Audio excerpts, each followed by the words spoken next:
Hai guys, ini adalah video pertama Tape Manis. Buat kamu yang belum tahu, Tape Manis adalah channel YouTube yang berisi informasi-informasi kece dan hits buat kamu semua. Makanya jangan lupa subscribe ya, agar kalian terus mendapatkan video tentang informasi kece dan hits terbaru dari kami yang tentunya bakal menambah wawasan dan bermanfaat buat kita semua. Amin.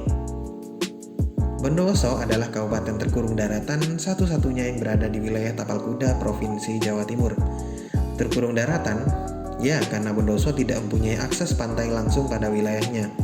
Namun Bondowoso terus berbenah dengan mengenalkan moto Bondowoso di Highland Paradise, yang memang karena kondisi geografis Bondowoso yang dominan perbukitan hingga pegunungan, dan banyaknya wisata alam berbasis bukit dan gunung di Bondowoso.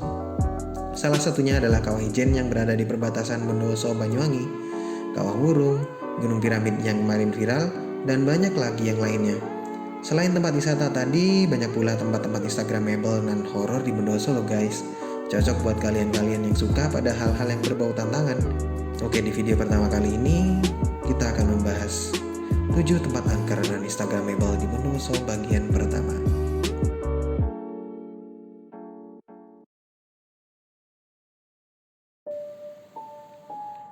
Loji Tapen. Loji adalah kantor atau benteng company masa penjajahan Belanda di Indonesia. Tapi kalau di daerah saya ini tak hanya yang berupa benteng atau gedung besar. Pokoknya rumah peninggalan Belanda itu disebut loji.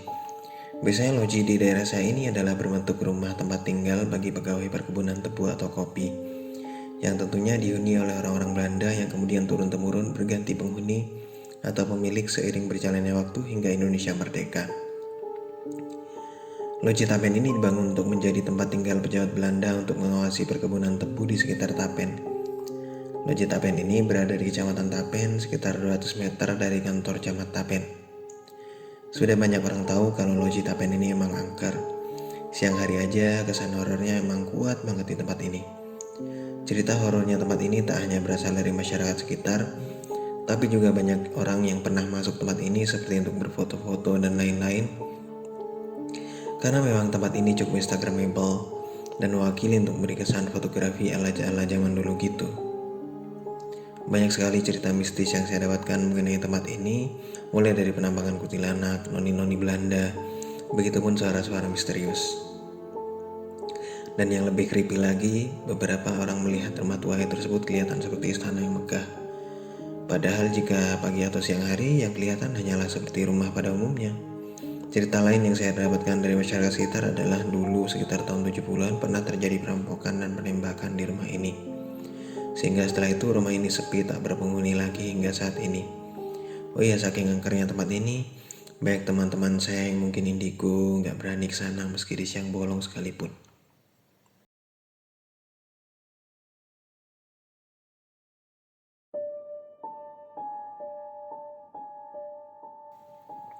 Loji Widuri. Dari arah selatan kita menuju ke utara, tepatnya di perbatasan Situbondo Bondowoso, tepatnya di Dusun Widuri, Desa Prajekan Lor, Kecamatan Prajekan, Kabupaten Bondowoso. Loji Widuri ini berada sekitar 200 meter dari jembatan batas Kabupaten Bondowoso, Situbondo. Lokasi loji yang cukup jauh dari perkampungan ini menambah kesan angker bagi tempat ini. Rumah ini cukup besar jika dilihat dari kejauhan. Namun jika didatangi, sebenarnya biasa aja ukurannya.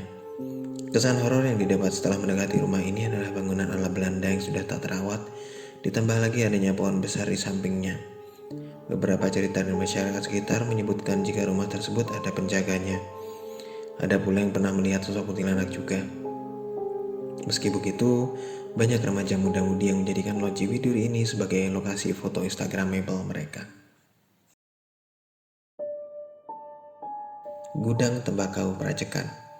Masih di sekitar Dusun Widuri, Desa Prajekan Lor, Kecamatan Prajekan, Kabupaten Bondowoso. Sebelum memasuki pertigaan Widuri, terdapat gudang tembakau yang sudah tak difungsikan lagi sejak tahun 1900-an. Jika dilihat sekilas dari luar aja, tempat kosong dan sunyi ini memang sudah menunjukkan nuansa mistisnya. Menurut warga sekitar, di gudang tersebut kadang menampakkan diri sosok kuntilanak, sosok hitam tinggi besar, dan gangguan suara mistis.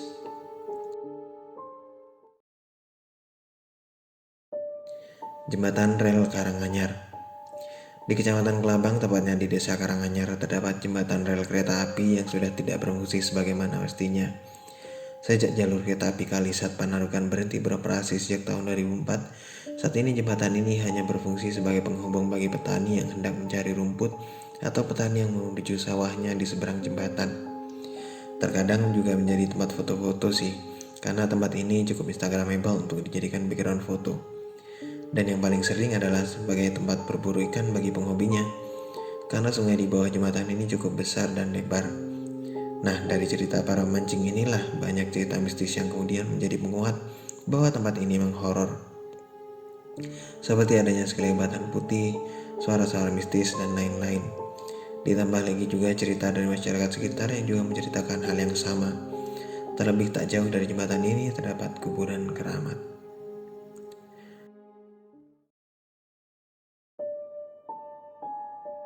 Perumahan PG Pracekan. Pabrik gula Pracekan adalah pabrik gula satu-satunya yang ada di Kabupaten Bondowoso. Pabrik gula ini didirikan oleh pemerintah kolonial Belanda sekitar tahun 1830. Karena pada saat pembangunan hingga awal berdirinya pabrik gula ini, tentu banyak pejabat kolonial Belanda yang bekerja, maka tentu saja butuh tempat tinggal. Maka dibangunlah rumah-rumah di sekitar pabrik ini. Tepat di sebelah barat pabrik gula Pracekan, sekitar Jembatan Merah. Jembatan Merah itu jembatan lori yang sekarang menjadi jembatan penghubung menuju Desa Cangkring, desa perkebunan tebu yang terdekat yang menyangga PG Pracekan. Terdapat perumahan pejabat PG Pracekan. Ada yang masih ditempati, ada pula yang sudah lama ditinggal penghuninya karena berbagai alasan. Salah satunya yang ada di video ini. Menurut warga sekitar, rumah tersebut sudah lama ditinggal. Terbukti dari kondisi fisik rumah yang sudah tak terurus, semak-semak yang sudah meninggi, dan tentunya kesan horor yang ditampakkan oleh rumah ini. Banyak cerita tentang adanya penampakan noni-noni Belanda dan juga suara lori misterius. Jembatan Panda. Jembatan Panda adalah jembatan penghubung antara Desa Sumbersuko dan Desa Panda, Kecamatan Kelabang, Kabupaten Bondowoso. Jembatan ini diperkirakan dibangun pada tahun 1800-an. Jembatan ini terbukti kuat dan tahan lama, terbukti hingga saat ini belum ada pemugaran dan penggantian apapun pada jembatan ini. Karena konstruksi dan bentuk jembatan yang dibangun pada tahun 1800-an, maka jembatan ini memiliki gaya arsitektur Indis atau Belanda. Jembatan ini dibangun untuk mengakses Desa Pandak dan Wonoboyo yang pada saat itu selain menjadi lumbung padi, juga menjadi penghasil kayu. Nuansa horor jembatan ini keluar dari bentuk bangunan kunonya, cerita masa lalu pada masa pembangunannya, dan cerita-cerita masyarakat sekitar. Banyak masyarakat sekitar yang mengatakan bahwa di tempat ini sering muncul sosok kuntilanak dengan baju lusuh dan sosok pekerja-pekerja. Mungkin pekerja-pekerja jembatan pada waktu itu. Namun tetap, bagaimanapun horornya jembatan ini tetap menjadi jembatan satu-satunya andalan masyarakat Panda dan sekitarnya untuk menuju desa sebelah atau menuju kota Kecamatan Kelabang. Dan tentu saja layak dan cocok untuk dijadikan spot foto instagramable.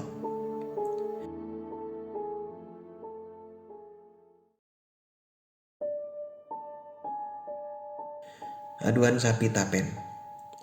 Aduan sapi adalah seni pertunjukan berupa laga antara dua ekor sapi jantan yang dipandu oleh seller. Seller itu pemandu dalam istilah bahasa Madura. Dan aduan sapi ini menjadi seni pertunjukan khas Bondowoso. Keberadaan tradisi aduan sapi mulai muncul bersamaan dengan lahirnya kota Bondowoso pada abad ke-19. Ki Ronggo sebagai pembabat kota Bondowoso juga sekaligus sebagai pencetus ide kesenian aduan sapi. Penyelenggaraan aduan sapi pada awalnya sebagai hiburan rakyat, namun dalam perkembangannya berubah menjadi arena perjudian. Perjudian akhirnya mengalahkan aspek tradisi dan hiburan, serta mengalahkan predikat agamis yang melekat pada identitas masyarakat Madura pada umumnya. Faktanya, aduan sapi tanpa judi hanya membuat pertunjukan menjadi sepi pengunjung dan pemerintah kehilangan pajak tontonan.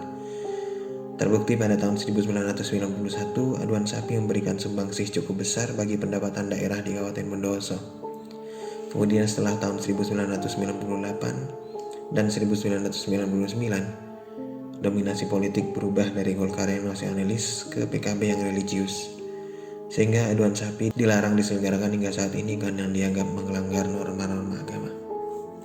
Di Kecamatan Tapen, berdekatan dengan kompleks PLTM Sampean Baru, terdapat bekas arena aduan sapi Tapen. yang sudah 22 tahun tidak digunakan lagi dan sekarang sudah ditumbuhi pohon-pohon karena memang sudah tak berfungsi sebagaimana mestinya. Pernah sekitar tahun 2011 ada rencana mengaktifkan kembali kesenian aduan sapi di Tapen ini, tapi tak pernah terrealisasi. Akhirnya karena waktu terlalu lama ditinggal, tempat ini memberikan nuansa horor bagi siapapun yang melewatinya. Ditambah lagi seringnya terjadi kecelakaan, perampokan, dan pemerkosaan di tempat ini, menambah kesan seremnya tempat ini. Namun di balik seremnya tempat ini cocok juga dijadikan background foto atau mereka yang sekedar ingin mengingat kembali masa kecil ketika tempat ini masih ramai pengunjung dan suara teriakan riuh keseruan aduan sapi pada waktu itu. Itu tadi adalah 7 tempat horor non-instagramable di Bondowoso bagian 1. Terus dukung kami dengan cara subscribe channel ini, like, share video ini ke teman-teman kalian agar semua bisa tahu informasi baru yang bermanfaat buat kita semua. Terima kasih.